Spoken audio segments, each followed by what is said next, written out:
Question कुछ इस प्रकार से था आपके कि दूरी आपको दे रखी थी x बराबर दूरी दे रखी थी A T square minus B T square minus C T plus D.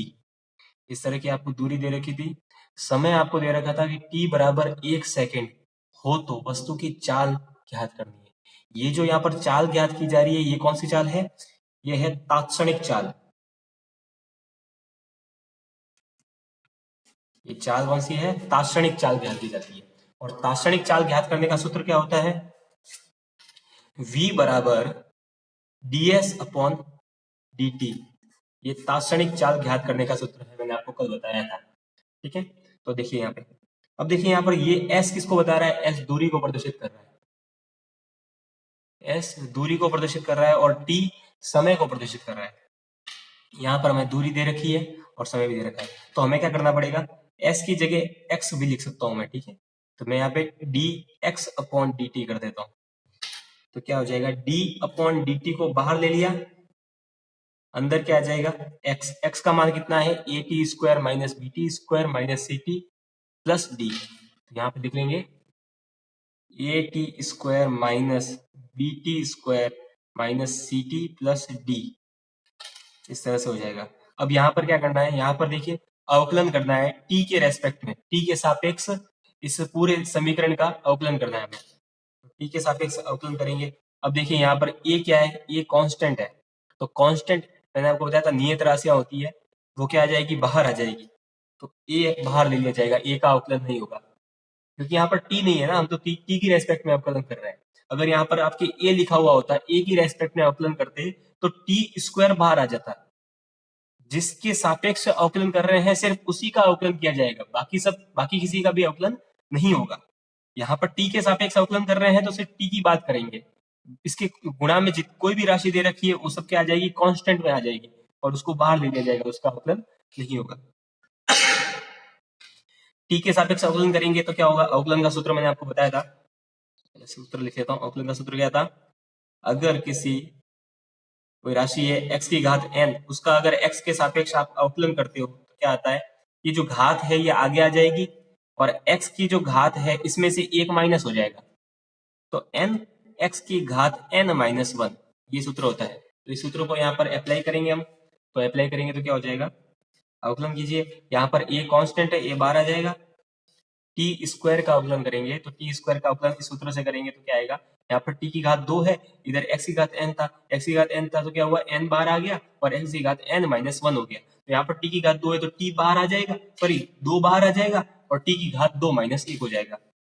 तो क्या हो जाएगा इसका अवकलन? 2 गुणा t की घात 2 माइनस 1, माइनस का माइनस।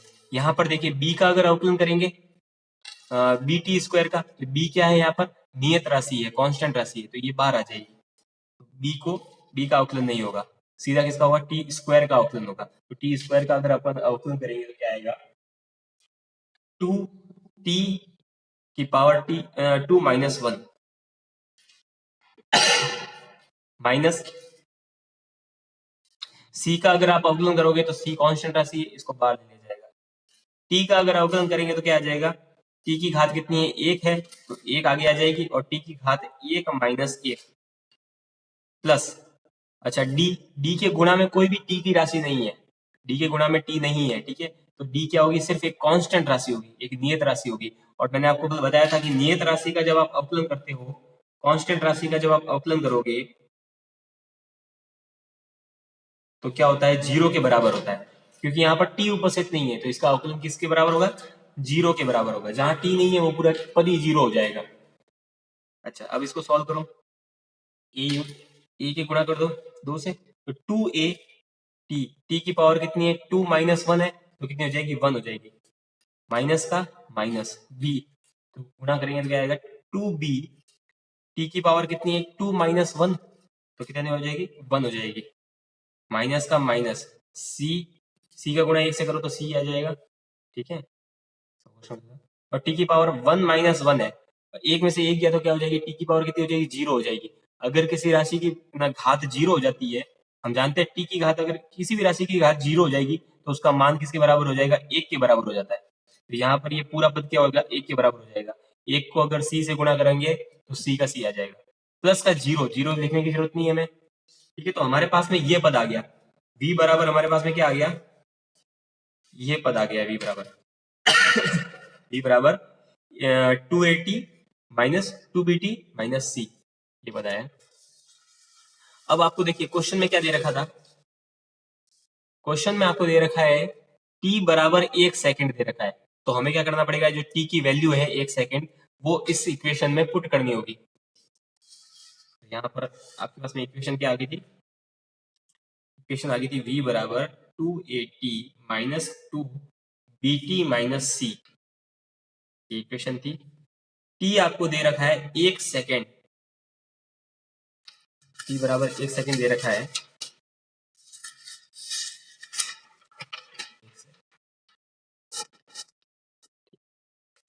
t बराबर आपको 1 सेकंड दे रखा है, तो 1 सेकंड इसके अंदर पुट करेंगे, तो v बराबर क्या आ जाएगा, 2a, t की जगह 1 लगा देंगे, t की जगह 1 लगा दिया, माइनस का माइनस 2b, t की जगह 1 लगा दिया, माइनस का c, सॉल्व करेंगे तो क्या आएगा, 1 का गुणा कर दो तो क्या आ जाएगा, 2a minus 2b minus c, ये v का आंसर आ जाएगा। v बराबर क्या आएगा, 2a minus 2b minus c, answer.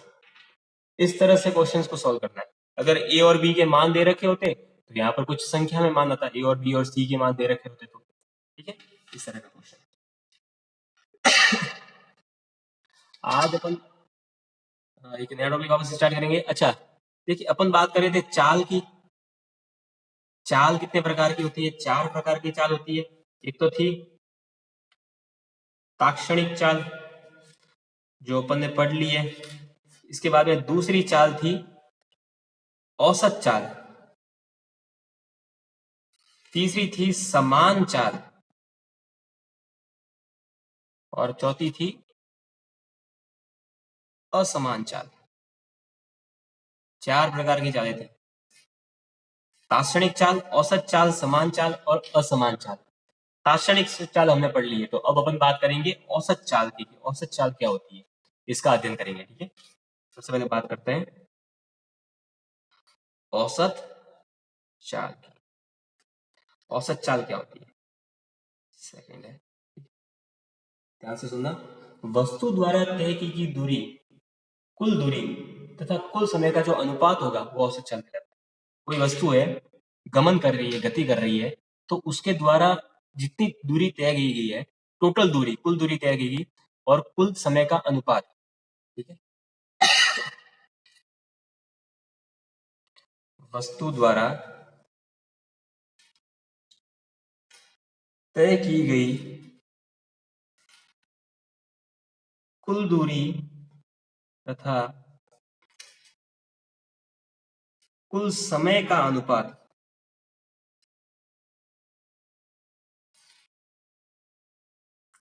औसत चाल कहलाता है। औसत चाल से आप नाम से समझ सकते हो, औसत मतलब क्या होता है, एवरेज निकालते हैं हम, औसत निकालते हैं, ठीक है। अब देखिए औसत कैसे निकालेंगे, जैसे मान लिया कि कोई व्यक्ति है, कोई व्यक्ति है, वो ए बिंदु से बी बिंदु तक गमन करता है, फिर बी बिंदु से सी बिंदु तक गमन करता है, तो उसकी औसत चाल कैसे निकालेंगे। मान लिया कि ए बिंदु से बी बिंदु तक v1 वेग से गमन कर रहा है, और बी बिंदु से सी बिंदु तक v2 वेग से गमन कर रहा है, अलग अलग वेग से गमन कर रहा है, तो इसकी औसत चाल कैसे निकालेंगे, v1 प्लस v2 अपॉन 2, इस तरह से औसत चाल निकालते थे, ठीक है। तो हाँ, तो ये वस्तु क्या है, अगर स्टेप बाय स्टेप गमन कर रही है, अलग अलग वेग से गमन कर रही है, तो उसकी औसत चाल कैसे निकालेंगे, उसकी कुल दूरी, यहाँ से देखिए ए से बिंदु बी तक व्यक्ति गमन कर रहा है, उसकी दूरी मान ली d1 दूरी है, बी से बिंदु सी तक व्यक्ति गमन कर रहा है, उसकी दूरी मैंने मान ली d2 दूरी, ठीक है, कुल दूरी, तो इनकी d1 प्लस d2, ठीक है। अच्छा, और कुल समय का अनुपात, इनका समय, इसमें t1 समय लग गया और इसमें समय लग गया t2 समय, तो कुल समय का अनुपात क्या कहलाता है, औसत चाल कहलाता है। औसत चाल का सूत्र क्या होगा,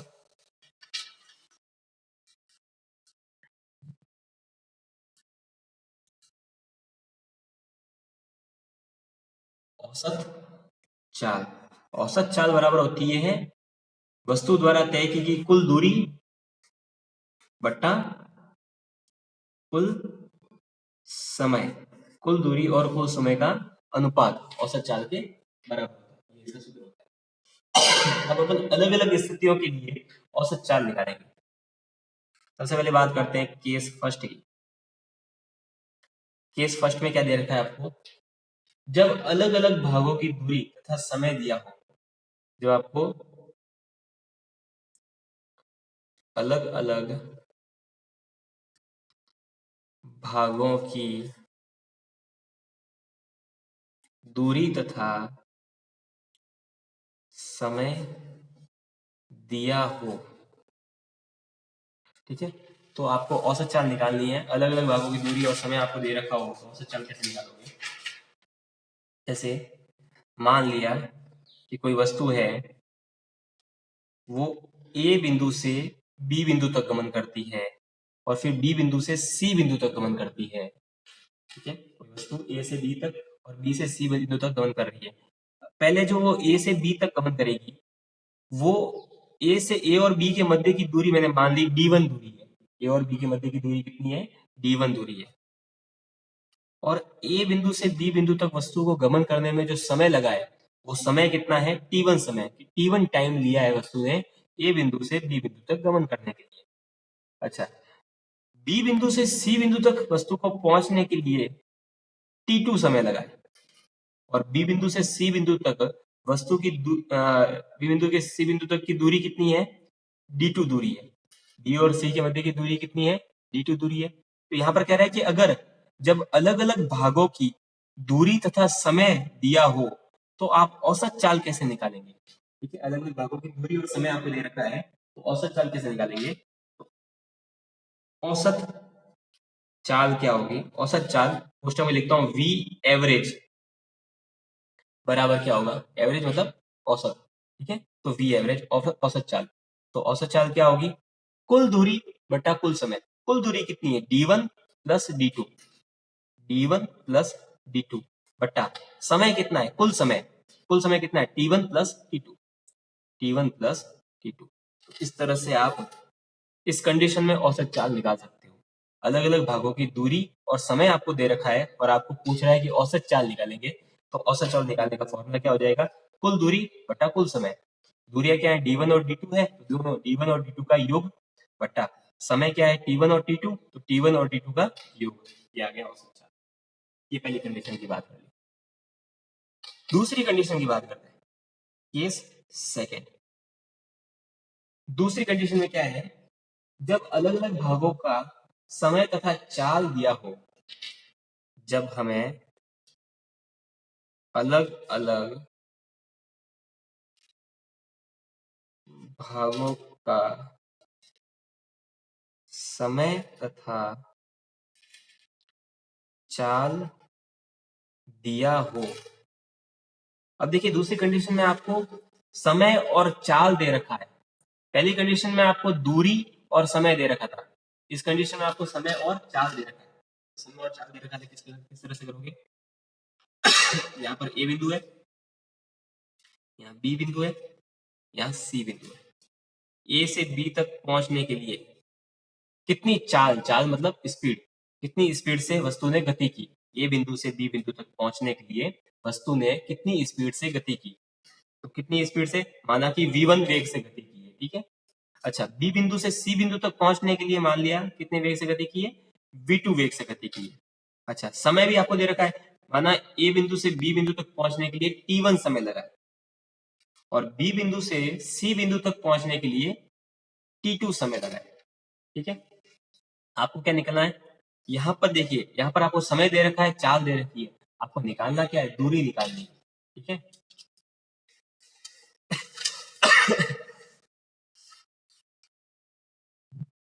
यहाँ पर आपको समय और चाल दे रखा है, आपको दूरी निकालनी है।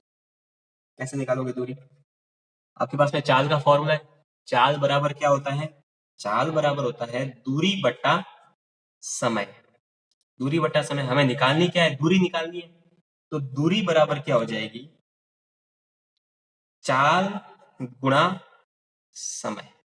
दूरी बराबर क्या आ जाएगी, चाल गुणा समय। अच्छा, अब देखिए, बिंदु ए से बिंदु बी तक वस्तु अगर v1 वेग से गति करती है और t1 समय में पहुंचती है, तो उसकी दूरी क्या होगी, तो दूरी कैसे निकालेंगे,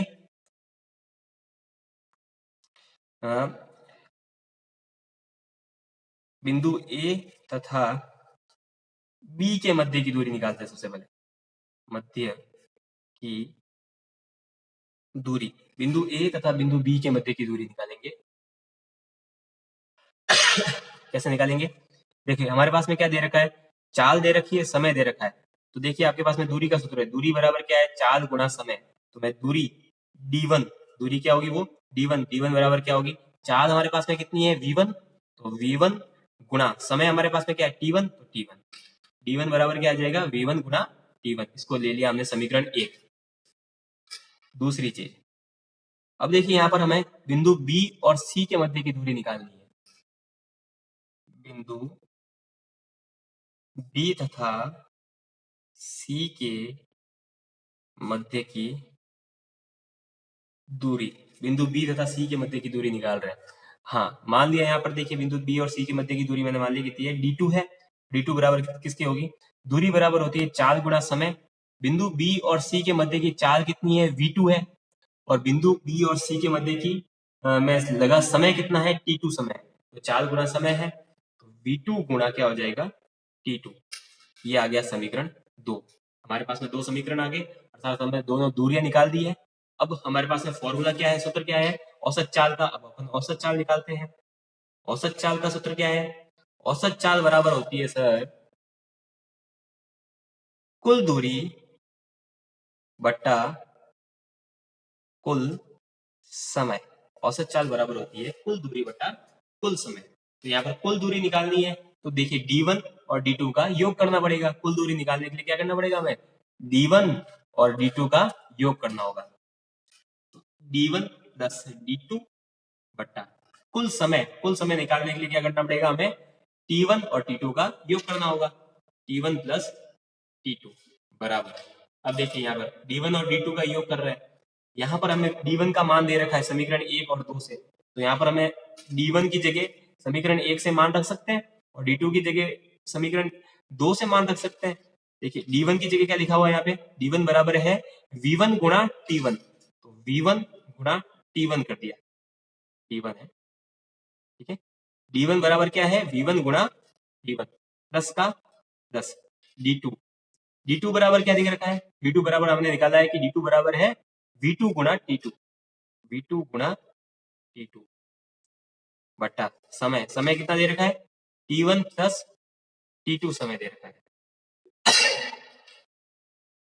हाँ, तो हमारे पास में सूत्र क्या आ जाएगा, v बराबर, ये v एवरेज है, तो v एवरेज हमारे क्या पास में क्या आ जाएगा, v एवरेज बराबर आएगा v1 t1 plus v2 t2 upon t1 plus t2।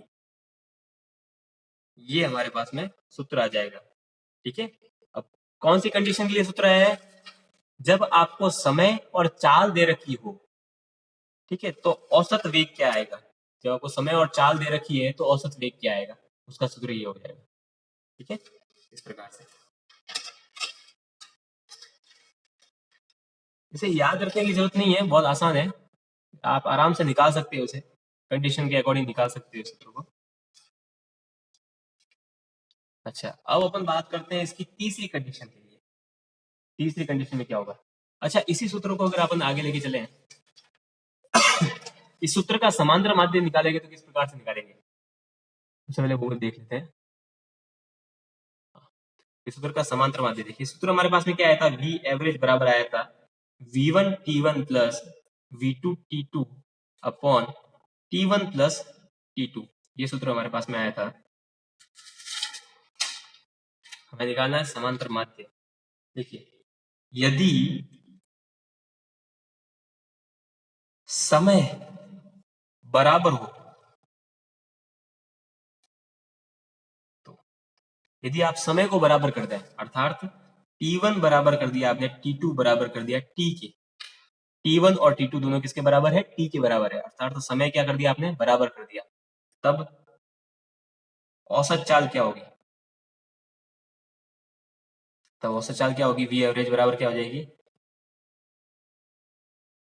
बराबर यहाँ पर जहां पे t1 और t2 दे रखा है वहां पर अपन क्या लिख लेंगे, t लिख लेंगे, तो v1 गुणा t प्लस v2 गुणा t बट्टा t प्लस टी। ठीक है, सॉल्व करेंगे इसको तो यहाँ पर देखिए v क्या आ जाएगा, कॉमन आ जाएगा। v हमने ले लिया कॉमन, सॉरी t कॉमन आ जाएगा। t यहाँ पर भी है, t यहाँ पर भी है, तो t कॉमन आ जाएगा। t कॉमन ले लिया, अंदर क्या आएगा v1 प्लस v2 बट्टा यहाँ पर देखो t और t क्या हो जाएंगे, 2t हो जाएगा, 2t हो जाएगा। t से t कट गया तो हमारे पास में क्या आएगा, v एवरेज क्या आ जाएगा, v1 प्लस v2 बट्टा 2। अगर आपको समीकरण के अंदर या फिर किसी सूत्र के किसी क्वेश्चन के अंदर आपको दे रखा है समय बराबर दे रखा है और कह रहा है औसत चाल निकालो, तो औसत चाल निकालने के लिए ये फॉर्मूला हो जाएगा, समय को बराबर कर दो, बराबर करके इस फॉर्मूले में पुट कर दो तो औसत चाल आ जाएगी। इस प्रकार से औसत चाल आराम से निकाल सकते हो। और इसको अपन क्या बोलते हैं, समांतर माध्य भी कहते हैं। इसे क्या कहते हैं, ये जो आपका सूत्र है ना, इस सूत्र को हम क्या कहते हैं, समांतर माध्य भी कहते हैं। समांतर माध्य आप पढ़ चुके हो, है ना, क्या होता है, ठीक है, वस्तुओं का योग बट्टा वस्तुओं की संख्या, है ना। तो यहाँ पर देखिए, यहाँ पर क्या चाल की बात करें तो चालों का योग बट्टा चालों की संख्या, कितनी चालें हैं, 2 चालें हैं, बट्टा 2 कर दिया। अगर 3 चालें होगी तो v1 plus v2 plus v3 बट्टा 3 कर देंगे। 4 चालें होगी तो v1 plus v2 plus v3 plus v4 बट्टा 4 कर देंगे। इस तरह से निकल जाएगा, ठीक है। अब इसकी तीसरी कंडीशन की अपन बात करते हैं। तीसरी कंडीशन क्या है, स्थिति और या स्तर कह सकते हो। तीसरी कंडीशन क्या होगी, जब अलग अलग भागों की दूरी तथा चाल दी हो। अगर आपको अलग अलग भागों की दूरी और चाल दे रखी है, जब अलग अलग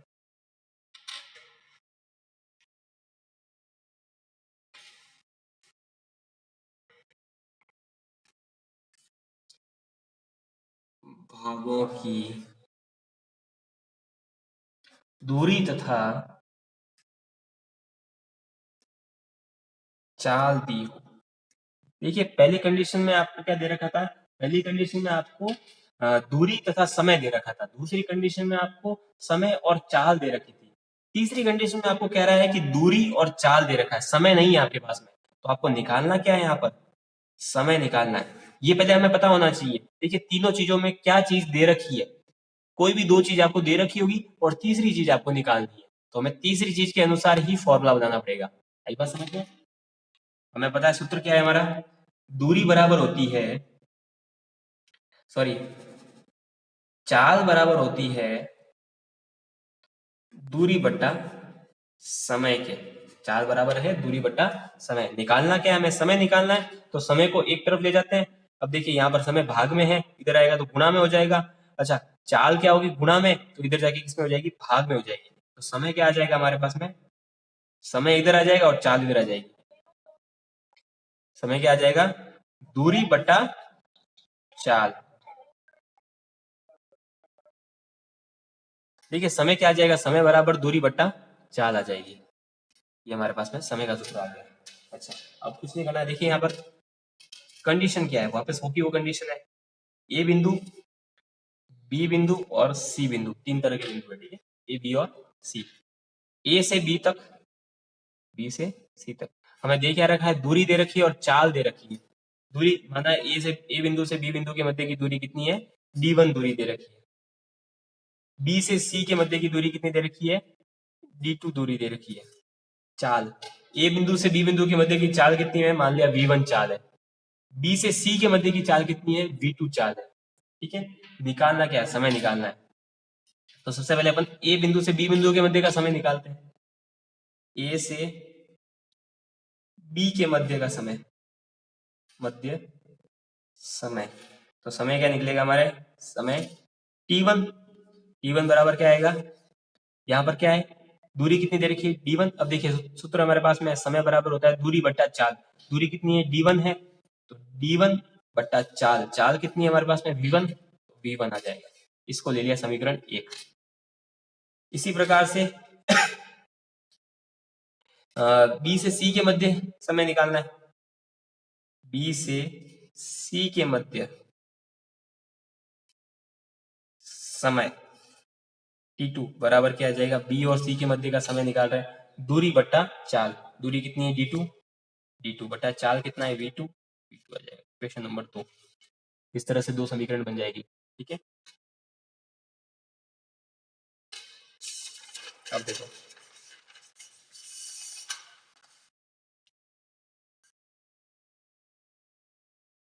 दो समीकरण आ गए हमारे पास में। अब आपको क्या करना है, v एवरेज अर्थात औसत चाल निकालनी है। औसत चाल,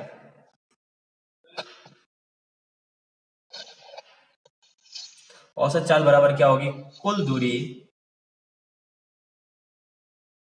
दूरी बटा कुल समय। औसत चाल क्या होगी, कुल दूरी बटा कुल समय। कुल दूरी क्या होती है, d1 प्लस d2 बट्टा कुल समय क्या होता है, t1 प्लस t2। यही फॉर्मूला है हमारा v एवरेज औसत चाल का। d1, अब देखिए यहाँ पर d1 और d2 तो यूं का यूं रहेगा, इसको मैंने यूं का यूं लिख लिया, d1 और d2, t1 प्लस d2। नीचे क्या है, t1 और t2 दे रखा है।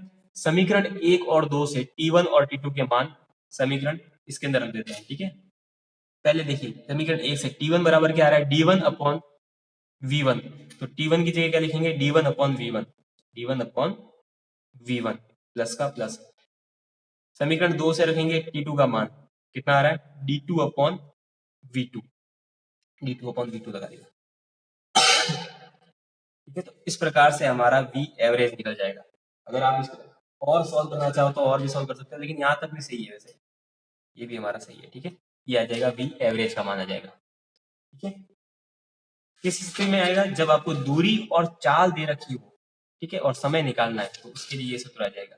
दूरी और चाल दे रखी है तो इस सूत्र में आप देखिए यहाँ पर आपको समय की बात करेगा ही नहीं, सिर्फ दूरी और चाल ही देगा। ठीक है, तो आप आसानी से औसत चाल निकाल सकते हैं। अब यहाँ पर आपको एक चीज ध्यान रखनी है। चलिए इसकी एक कंडीशन की बात करते हैं। यदि यहाँ पर एक कंडीशन लगा रहे हैं, यदि दूरी समान है, अगर आपकी यहाँ पे दूरी समान कर दी है, तब क्या होगा, दूरी समान होगी तो मतलब क्या होगा, d1 बराबर हो जाएगा d2 बराबर d के मान लिया। d1 और d2 किसके हैं, d के बराबर। ये मान लिया हमने समीकरण 3। तो यहाँ पर ये जो इक्वेशन है इसको समीकरण 3 के अंदर रख देते हैं। तो v एवरेज बराबर क्या आ जाएगा, d1 और d2 की जगह क्या लिखना है, हमें d लिखना है। d1 की जगह क्या लिखेंगे, d लिखेंगे, प्लस का प्लस। d2 की जगह भी क्या लिखेंगे, d लिखेंगे, बट्टा यहाँ पर देखिए, यहाँ पर जहां पर भी d1 और d2 दे रखा है वहां पर आपको d लिखना है। सब जगह d लिख दिया हमने, v1 प्लस d v2।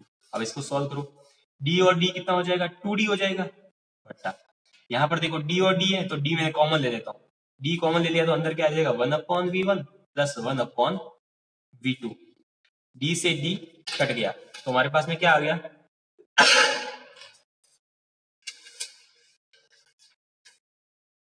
हमारे पास में, तो हमारे पास में आया है v एवरेज बराबर 2 upon 1 upon v1 plus 1 upon v2। ये आ गया हमारे पास में सूत्र। ठीक है, तो यहां पर आपको एक चीज ध्यान रखनी है। एक तो देखिए यहाँ पर ये जो हमारा सूत्र आया था, ये आया था हमारे सेकंड कंडीशन से। सेकंड कंडीशन से ये हमारे सूत्र आया था। ठीक है, ये सूत्र, और थर्ड कंडीशन से ये हमारे सूत्र आया है। देखो यहाँ पर देखिए ये है ना, अगर आपको हरात्मक श्रेणी के अंदर मान निकालना है तो इस तरह से निकल जाएगा, और ये है समांतर माध्य के लिए। समांतर माध्य इस तरह से निकलता है, और हरात्मक श्रेणी के लिए हरात्मक माध्य निकलता है, तो हरात्मक माध्य इस तरह से निकलेगा। जैसे देखिए दो तरह के होते हैं गणित में माध्य होते हैं, समांतर माध्य और हरात्मक माध्य। समांतर माध्य, सबसे पहले समांतर माध्य की बात करें, अगर आपको कोई दो मान दे रखे हैं और उसका समांतर माध्य निकालना है तो आप कैसे निकालोगे।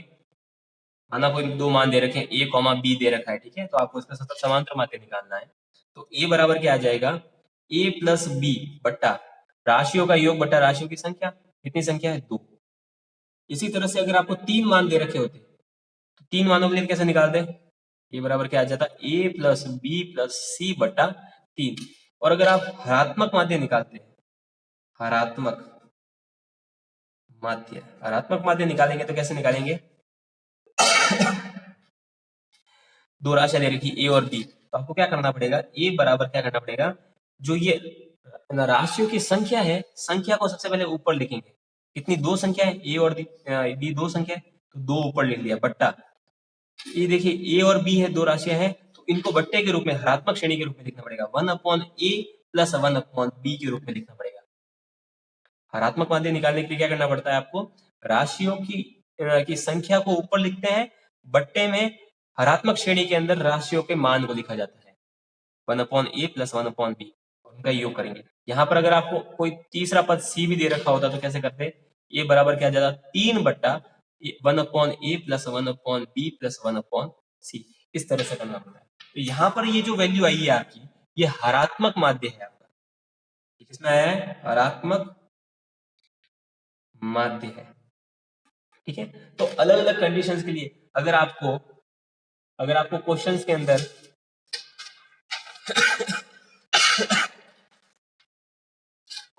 अगर आपको दूरी और चाल दे रखी हो, समय पूछ रहा हो, दूरी और चाल दे रखी है और आपको पूछ रहा है समय, तो समय निकालने के लिए इस तरह का सूत्र आप उपयोग में ले सकते हैं।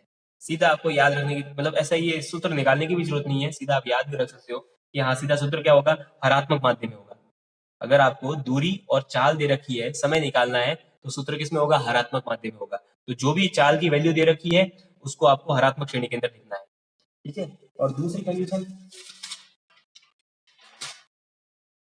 अगर क्वेश्चन में आपको समय और चाल दे रखी है, समय और चाल दे रखी है और आपको निकालनी क्या है? दूरी निकालनी है। ठीक है, ध्यान से सुन लो, क्वेश्चन में समय और चाल दे रखी हो और आपको दूरी निकालनी है, तो सूत्र किसमें होगा? समांतर माध्य में होगा। ये दोनों चीजें आपको ध्यान में रखनी है।